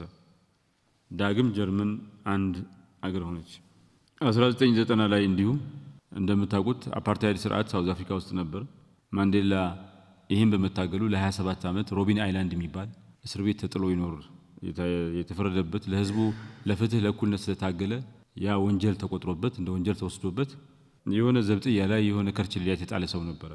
ማንዴላ እስር ቤት ሆኖ ህዝቡን አንድ የሚያደርግ ታጋዮችን አንድ የሚያደርግ ንግግር እያረገ እያሳመነ በብዙ መንገድ መልእክት እየላከ የአገሬውን ህዝብ ሆ ብሎ እንዲነሳ ጥቁሩም ነጩም ይሄ በጣም አሳፋሪ የሆነ ከእንስሳ በታች የወረደ ከሰው ልጅ ኢንተለጀንስ የማይመጥን ነገር ኖ ብሎ እንዲነሳ በሁሉም የጋራ ትግል ደግሞ የማታ ማታ ተገንድሶ እንዲወድቅ አዞ ተገንድሶ እንዲወድቅ እያደረገ ትግል አድርጓል እና አገሪቷ ውስጥ የነበረው የእርስ በርስ ጦርነት፣ ጥላቻ እና ደቡብ አፍሪካውያን ጥቁርና ነጭ ብሎ ከሚከፍል ዘረኛ ስርዓት ወጣ በ1994 ዴሞክራሲ ሰፈነበት ሀገር ሆናለች። ዴሞክራቲክ ሀገር ሆናለች። ይሄ ሁሉ ዘመኑን የሚሻገር መጥፎውን ነገር እንትን ብሎ አስገራሚው ነገር ደግሞ ማንዴላ አፓርታይድ በነበረበት ጊዜ ጥቁሮች በጎች ናቸው፣ ነጮቹ ደግሞ ተኩላ አዳኝ ተኩላዎች ነበሩ። ማንዴላ 27 ዓመት እስር ቤት የተጣለ የተበደለ የተገፋ ሰው ቢሆንም በአንድ ደብዳቤ በአንድ አፈቀላጤ ተመልሶ የራሱን ዘር ገዢ ነጮቹን ደግሞ ተገዢ ወይ ደግሞ በግና ተኩላ ማድረግ ሲችል ኖ ብሎ እኔ አገር ገንቢ ነኝ፣ እኔ ድልድይ ገንቢ ነኝ፣ አጥር አልገነባም፣ ግድግዳ አልገነባም በህዝቦች መካከል ብሎ ትልቁን ስዕል አይቶ ከተራ በቀል ቂም ወጥቶ ትልቅ መሪ እንደሆነ አሳይቷል። ደቡብ አፍሪካ የሁሉም እንደዚህ ነጮችም እኮ 15ኛው ክፍለ ዘመን የመጡ ምንም ከዳች ምናምን 15 ሴንቸሪ የመጡ ብዙ ሰዎች አሉ። 7-8 ጀነሬሽን ማለት አገራቸው ነው። ጥፋቱ የነሱ አይደለም፣ የሥርዓቱ ነው። ሥርዓቱን ታግሏል። ሥርዓቱን ሲጥል ደግሞ አብሮ ነጭ የሚባሉ አብሮ ይጥፋል አለ እና አንድ ሎንግ ዌይ ቱ ፍሪደም መጽሐፉ ላይ በጣም አንድ ኢንስፓይሪንግ ስፒች አለ። it always seems impossible until it is done እስኪሆን ድረስ ተግባራዊ ሆነ እስክታይ ድረስ ሁሌ አንድ ነገር ስትጀምሩ የማይቻል ይመስላችኋል ብሎ እንትን ብሏል። ሞቲቬትድ የሆኑ ሰዎች ቢዝነስ ውስጥ ምን ያደርጋሉ? ስቲቭ ጆብስ የሚባለው የአፕል መስራች ሌላ ካምፓኒ ነበረው፣ ተባሯል ከካምፓኒው ተስፋ ሳይቆርጥ በ2007 የመጀመሪያውን አይፎን ላውንች አደረገ። ይሄ ወደ ገበያ የተዋወቀው አይፎን ስልክ ኮሚኒኬሽን የሚባለውን ነገር የሰው ልጅ ተግባቦትን አብዮታዊ በሆነ ሁኔታ ቀየረ። አሁን አፕል 3.2-3.3 ትሪሊየን ዶላር ካምፓኒ ነው። the most valued company in the world ነው። አንድ ካምፓኒ ከ3 ትሪሊየን ዶላር የሚያወጣ አንድ ካምፓኒ ሌላ ካምፓኒ የለም። just one company በዚህ ደረጃ ባይ the most valued company ነው in the world አፕል። እና የሆነ ሰው ቪዥን ነበረው፣ ጀመረው፣ ተአምር ሰራ። ኤሎን ማስክ የሳውዝ አፍሪካ ስደተኛ ነበር። ከሳውዝ አፍሪካ ሄደ ስደተኛ፣ የሚያበድረው ያጣ፣ ጓደኛ ያጣ፣ ሌጣ ብቸኛ ሰው ነበር። አሁን በ2024 አሁን በዓለም ሀብት 350 ምናምን ይደርሳል። እና በዓለም በታሪክ ማንሳ ሙሳ የሚባለው ሰውዬ የማሊ ንጉስ ስንት መቶ ዓመት በፊት የነበረ የማሊ ንጉስ ገንዘቡ ወደ እንትን ሲቀየር ያኔ የነበረው ገንዘብ ወርቅ ነው እንግዲህ ትልቁ ሀብቱ በኢንፍሌሽን ሲስተካከል 400 ቢሊዮን ዶላር ነው። እና እስካሁን ከተፈጠረ የሰው ልጅ መካከል አሁን ካለው ትውልድ አንደኛ ባለ ሀብት ነው እንዳለ ከሰው ልጆች ደግሞ የሰው ልጅ እንግዲህ የዛሬ 50 ዓመት ከእንትን ተነስቶ ከአፋር ተነስቶ ሄደ ነው የሚባለው አይደል? እና በዓለም በጣም ትልቁ the oldest state ቻይና ነው። 10,000 ዓመት ሆኖታል። እንደው 10,000 ዓመት ብንል ባለፈው 10,000 ዓመት ውስጥ ከነበሩት የሰው ልጆች መካከል ሁለተኛው ባለ ሀብት ነው። ብዙ በትልልቅ ፕሮፌሰሮች እንደሚገምቱት ኤሎን ማስክ በታሪክ የመጀመሪያው ትሪሊየነር ይሆናል። ትሪሊየን ዶላር አንድ ሰው ሆኖ ትሪሊየን ዶላር የሚገባ ሀብቱ ትሪሊየን ዶላር የሚገባ የመጀመሪያው ሂውማን ቢንግ ይሆናል። ቴስላ የሚባለው ካምፓኒው 800 ቢሊዮን ዶላር ነው አሁን ወርዝ የሆነው ዋጋ የሚያወጣው። ስፔስ ኤክስ የሚባለው ማርስን ኮሎናይዝ አደርጋለሁ ኦኩፓይ ማየርስ የሚባል ሙቭመንት አለው ቀኝ ገዛለሁ ማርስን ብሎ የጀመረው ሙቭመንት ነው። ይሄ ሁሉ ተአምር የሚሰራው ትላንት ከደቡብ አፍሪካ በስደተኝነት የሄደ መግቢያ መውጫ ያጣ ብድር ጠይቆ ብዙ ጊዜ ባንኮች ሪጀክት ያደረጉት ሰው ነው ተአምር የሚሰራው። ሰዎች ሞቲቬትድ ሲሆኑ እንዳየነው አንድ ሰው ከ4 ደቂቃ በታች አንድ ማይል እንትን ከ4 ደቂቃ በታች መግባት አይችልም የሚለውን ነገር አሸንፎ አሁን 3 ደቂቃ ከ43 ሰከንድ ከምናምን ማይክሮ ሰከንድ 13 ማይክሮ ሰከንድ ደርሷል። ሁለት ሰዎች እንትኑን ሪከርድን በጠሱ። ከዛ በኋላ ግን 37 ሰዎች ብለዋልና በጣም ተሻሽሎ አሁን 3 ሰዓት ከ43 ደቂቃ ሰው ይገባል። እና ሊሚት የሚባል አይቻልም የሚባል ነገር አይኖርም። ጣሪያ የሚባል ነገር ገደብ የሚባል ነገር አይኖርም። ገደብ የሚመስሉ ነገሮች ሁሉ ሰው ልጅ ካመነ ሞቲቬትድ ከሆነ ይጥሳቸዋል። አንድ ማህበረሰብ ሞቲቬትድ ሲሆን ሲያምን ታሪክን ራሱን ይቀይራል። ጋንዲ እንዳሳየን፣ ማርቲን ሉተር ኪንግ እንዳሳየን፣ ማንዴላ እንዳሳየን መሪዎች ቢሊዮን ሰዎችን ኢንስፓየር አድርገው ለአክሽን ኢንስፓየር አድርገው የህዝባቸውን የሀገራቸውን ጣፈንታ ብሎም የሰው ልጅ ጣፈንታ ይቀይራሉ። እና ያመነ ማህበረሰብ ታሪክን ይቀይራል።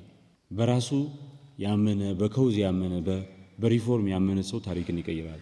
በሰላም ያመነ ሰው ሰላም ያመጣል። በሪፎርም ያመነ ሰው ሰላም ያመጣል። አንድ ትንሽ ስፒች 2 ፔጅ 3 ፔጅ ስፒች ትልልቅ አጥርና ግድግዳን ታፈርሳለች፣ ገንድሳ ትጥላለች።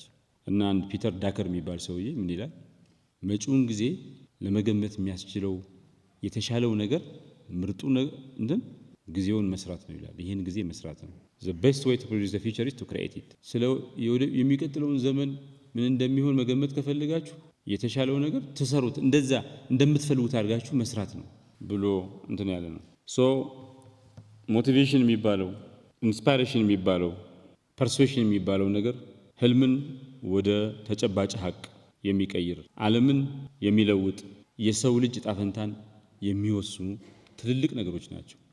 ኢንስፓየርድ ከሆነ ሞቲቬትድ ከሆነ በአንድ ጉዳይ የጸና እምነት ከያዘ የሰው ልጅ ህልሙን እውን ያደርጋል። ከፍተኛ የሆነ ትራንስፎርማቲቭ ለውጥ ያመጣል።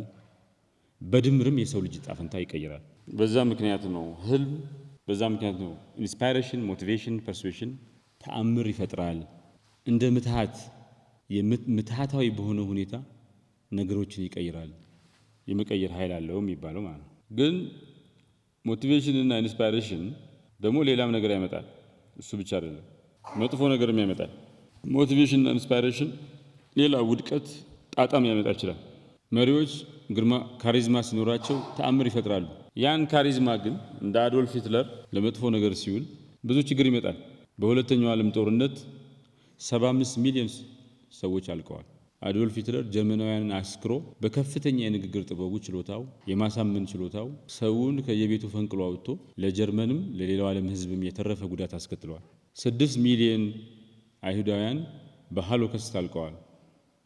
ሞቲቬሽን ለጥሩ ነገር ከዋለ ቅድም ግንቡን ለማፍረስ አጥሩን ለማፍረስ እንደ ኤሎን ማስክ ሀብት ለመፍጠር እንደ ስቲቭ ጆብስ መሆን ይችላል። እንደ ጋንዲ ለሰላም ይችላል። ለመጥፎ ነገር ከዋለ ደግሞ 75 ሚሊዮን ህዝብን ቀርጥፎ የሚበላ ጦርነት፣ ፍጅት ማዋለድ ይቻላል። በዚህ ሞቲቬሽን ከባለ ምንም ሞቲቬት የማናደርግ ሰዎች ስለሆኑ አደገኛ ነው። አትሊስት ጥፋት ነው፣ ግን ሞቲቬሽን ነው። ለምንም ነገር ሞቲቬት የማይሆን ደመበራድ ስለሆነ ደግሞ አስቸጋሪ ነው። ሰዎች ያለ ሞቲቬሽን ያለ ኢንስፓይሬሽን ሰዎች በሆነ አጥብቀው የሚያምኑበት ነገር ከሌለ ምንድን ናቸው? ዋት ኢዝ ኢት ላይፍ? የህይወት ትርጉም ምን ይሆናል ከዛ በኋላ? አንድ አያን የሚባል ሂስቶሪያን ሂትለር had the ability to inspire people to commit unspeakable horrors ይላል። ከፍተኛ የሆነ የማነሳሳት አቅም ነበረው። አቅሙን ግን ለማይሆን ነገር አውሎ ሊታሰብ የማይችል ጉዳት አድርሶ ያለፈ ሰው ሆነዋል። ማኦ ዘዲዮንግ ከ1958 እስከ 1962 የካልቸራል ሪቮሉሽን የሚባል ፕሮጀክት ጀምሮ በሰው ልጅ ታሪክ ውስጥ ሰው ሰራሽ በሆነ ሁኔታ የተፈጠረ ብዙ ሚሊዮኖችን ቀርጥፎ የበላ ድርቅ ፈጥሯል። በዛ ምክንያት ከ30 እስከ 45 ሚሊዮን የሚሆኑ ህዝቦች ተርበው ከፍተኛ ቁጥር ያለው ከዚህ ውስጥ ሞተዋል ይባላል። እና አንድ ምን ይላል አንድ ሂስቶሪያን good intentions when paired with bad ideas can create unimaginable suffering። ማኦ መጥፎ ነገር አይደለም ያሰበው፣ ጥሩ ነገር ነው ያሰበው። መጥፎ ነገር ማሰብህ በቂ አይደለም። ከመጥፎ ሐሳብ ጋር ሲገናኙ ሊገመት የማይችል ሰቆቃ፣ ስቃይ በሌሎች ላይ ሊያስከትል ይችላል። አሁን ለቻይና ፈጣን እድገት ማኦ አስተዋጽኦ አድርጓል ይባላል። 50-60% ኮንትሪቢዩሽን አለው ካልቸራል ሪቮሉሽን። በዛ ዘመን የነበሩ ሰዎች ግን ለብዙ ጉዳት ተዳርገዋል። ይሄ ሞቲቬሽን ኤክስትሪም የሚባል ደግሞ አለ። ኤክስትሪምሊ ሞቲቬትድ ከሆነ ሰው አደገኛ ነው። አልቃይዳ እና አይሲስ የራሳቸው ኮዝ ይኖራቸዋል። በ2011 የነበረው የ9/11 አታክ 2977 ሰዎች ሞተዋል። 3 ትሪሊዮን ዶላር ኢኮኖሚ ወድሟል። ኦፍ ኮርስ አሜሪካውያን ደግሞ ኢራቅና አፍጋኒስታን ላይ ያደረሱት በጣም ከፍተኛ ጉዳት እንዳለው ነው። ግን ሞቲቬትድ ነው። በዚህ አይሲስ ከ200,000 ሰው በላይ በአይሲስ ምክንያት ሞተዋል ይባላል። በ4800 ጥቃቶች ከ1981 ጀምሮ አጋጥሟል። 72,000 ሰዎች በዚህ ምክንያት ሞተዋል ይባላል። በእንደዚህ አይነት ሙቭመንት ይሄ ሞቲቬሽን ኤክስትሪምስ ሞቲቬትድ ኤክስትሪም በከፍተኛ ደረጃ ተነሳሱ ሊሚቱን ያለፉ አንሄልዝ ይሆናል። እና አንድ ሌላ ሂስቶሪያ ምን ይላል? a single inspired man can build a nation or destroy one። አንድ ሰው በከፍተኛ ደረጃ ተነሳ ያመነና የተነሳሳ ሰው አገር ሊገነባ ይችላል ወር ሊያፈርስ ይችላል። ሞቲቬሽን በከፍተኛ ደረጃ ሲያጋጥም በርናውት ያመጣል፣ ያቃጥላል። ኢነርጂው ከፍተኛ ይሆንና ምንም ማድረግ የማይቻልበት ሁኔታ ይፈጠራል። እና WHO ይላል በርናውት የሚባለው ነገር በጣም ስራ በዝቶባችሁ ከደከማችሁ፣ ኢነርጂያችሁ በጣም በዝቶ ከደከማችሁ ማለት ነው ኦኩፔሽናል ሲንድሮም ብሎ እንደ በሽታ ይቆጥረዋል WHO። እና ጃፓን ውስጥ 10,000 ሰዎች በስራ ብዛት ምክንያት ይሞታሉ፣ ከ10,000 ሰዎች በላይ። ቻይና ከ60,000 ሰዎች በላይ ኦቨርወርክ ምክንያት በስራ ብዛት ምክንያት ይሞታሉ። አሜሪካ ከ120,000 በላይ ሰዎች ከስራ ጋር የተያያዘ ስትረስ ምክንያት ይሞታሉ። ሶ ሞቲቬሽን ያስፈልጋል፣ ኢንስፓይሬሽን ያስፈልጋል፣ ግን ባላንስ ያስፈልገዋል። በጣም ከበዛ ያጠፋል፣ በጣም ካነሰ ስራን ይገላል። ባላንስ የሚያስፈልገው ነገር ነው ማለት። ሶ ኢንስፓይሬሽን ጤነኛ ሲሆን ባላንሱን የጠበቀ ሲሆን ጥሩ ነው፣ ለብዙ ስራ ይዳርጋል፣ ለብዙ ውጤት ይዳርጋል። ኦቨር ሞቲቬሽን ሲሆን ኦቨር ኢንስፓይሬሽን ሲሆን ግን ብላይንድ ፋናቲሲዝም እንደሚባለው እውር ጽንፈኛ ይፈጠራል። እና አንድ ዳኒንግ ክሩገር ኢፌክት የሚባል እንትን አለ። ሰዎች በጣም ሞቲቬትድ ሲሆኑ የራሳቸውን ኢንቴሊጀንስ የማሰብ አቅም የማድረግ አቅም አጋነው ያዩታል፣ ኦቨርስቲሜት ያደርጉታል። አንድ ሰሞን ይሄ ኮቪድ-19 ሲመጣ አይታችሁ ከሆነ በቃኛ ጠንካራ የሆነ ኮሚናል ነው ምናምን ኢሚኒቲ የሚባል ሀርድ ኢሚኒቲ ነው የሆነ ነገር ነበር። በኮቪድ-19 ሁሉን ሰው ይዝና ሁላችንም ሲይዘን ኢሚኒቲ ዴቨሎፕ እናደርጋለን ምናምን ብለው ክትባት አንከተብም ብሎ ሰዎች እምቢ አሉ። ብዙ ሰው ረገፈ በዛ ምክንያት። ክትባት አያስፈልግም ብሎ ትልቅ ሙቭመንት ነበር፣ አሜሪካ፣ ስዊድን፣ ጣሊያን ማለት። ኦቨር ሞቲቬትድ ከሆነ የራሱን ኢንቴሊጀንስ የራሱን አቅም አጋነው ያየዋል። አይ ኮቪድ-19 ምንም አይሆንም አያረገኝም ይላል። ከዛ በኋላ ግን ይገለዋል። ሶ ኦቨር ኢንስፓየርድ ኦቨር ሞቲቬትድ ሰዎች ለራሳቸው ያላቸው ግምት የተጋነነ ነው፣ የሳተም ነው። በጣም ከፍተኛ የሆነ ጽንፈኝነትም ይደረጋል። እንደዚሁም ሪያሊስቲክ ያልሆነ ከእውነታ ጋር መሬት ካለው ሀቅ ጋር የተፋታ ኢንስፓይሬሽን ሲመጣ እሱም ለከፍተኛ አእምሮ በሽታና ቀውስ ይዳረጋል። ለምሳሌ ሶሻል ሚዲያ ዝም ብሎ ፎልስ ሴንስ ኦፍ ፓወር ፎልስ እንትን ያደርጋል፣ የውሸት ተስፋን ይመግባል። እና ኢንስታግራም እና ቲክቶክን የሚመለከቱ ወጣቶች ከሚመለከቱት ወጣቶች 65% የሚሆኑት ቲኔጀርስ ማለት ነው ሊሳኩ የማይችሉ ኦቨር ኢንስፓይሬሽን ስለገጠማቸው አንግዛይቲ ስትረስ ይዞናል ብለው ሪፖርት አድርገዋል። የሆነ ሞቲቬሽናል ስፒች አለ ያዳምጣል፣ በቃ እንትን ኦቨር ኢንስፓየርድ ይሆናል። ከዛ በኋላ እንደማይሳካ ስታውቅ ደግሞ ወደ ሜንታል ወደ አእምሮ ቀውስ ይዳረጋል ማለት። ቲክቶክ እና ኢንስታግራም የሚከተሉ 65% ሰዎች እንግዲህ ኦቨር ሞቲቬትድ ናቸው ማለት። እና ምን ይላል ኢንስፓይሬሽን when disconnected from reality breeds delusion። ኢንስፓይሬሽን ከእውነታ ጋር ሲፋታ ምን ነው የሚያባዛው? ግርታን ነው የሚያባዛው፣ ግራ መጋባትን ነው የሚያባዛው እንጂ የስራ ውጤታማነትን አይደለም። ሞቲቬሽን ጠቃሚ ነው፣ ግን አሉታዊ ተጽዕኖም አለው። እሱን ኮንትሮል ማድረግ እንችላለን ወይ ነው። ሶ ሞቲቬሽን ካን ሊድ ቱ ጂኒየስ፣ ተአምር ሊሰራ ይችላል፣ ኦር ጥፋት ሊያመጣ ይችላል። ኢንስፓይሬሽን አብዮት ሊያመጣ ይችላል፣ ኦር የአህዛቡን ግርታ ሊያመጣ ይችላል፣ ማስ ዴሉዥን ሊያመጣ ይችላል። ቱማች የሆነ ሞቲቬሽን ሲመጣ ሲበዛ በርንአውት ነው የሚያመጣው፣ ራዲካላይዜሽን ነው የሚያመጣው፣ ጽንፈኝነትን ነው የሚያመጣው፣ ጥፋትን ነው የሚያመጣው። ትክክለኛ ባላንስድ የሆነ ሞቲቬሽን ደግሞ ኢንስፓይሬሽን ደግሞ አብዮት ይፈጥራል፣ ውጤት ያመጣል፣ ስኬት ነው ያመጣል። ሶ ሞቲቬሽን ኢዝ ኤ ፋየር፣ እሳት ነው። ኢት ካን ዋርም ዩ ኦር በርን ዘ ወርልድ ዳውን። እሳት ነው፣ ሊያሞቃችሁ ይችላል ክረምት ከሆነ፣ ኦር ሊያቃጥላችሁ ይችላል፣ ሊያጠፋችሁ ይችላል። ባላንስ የሆነ ሞቲቬሽን ለስራ ያነሳሳል፣ ውጤት ያመጣል፣ እንደ እሳት ትሞቁታላችሁ። ኦቨር የሆነ ሞቲቬሽን ኦቨር የሆነ ኢንስፓይሬሽን ደግሞ ሰውነታችሁን ያቃጥላል ማለት ነው። በ2000 ከዓለም ህዝብ ውስጥ 16% ብቻ ሞባይል ነበረው።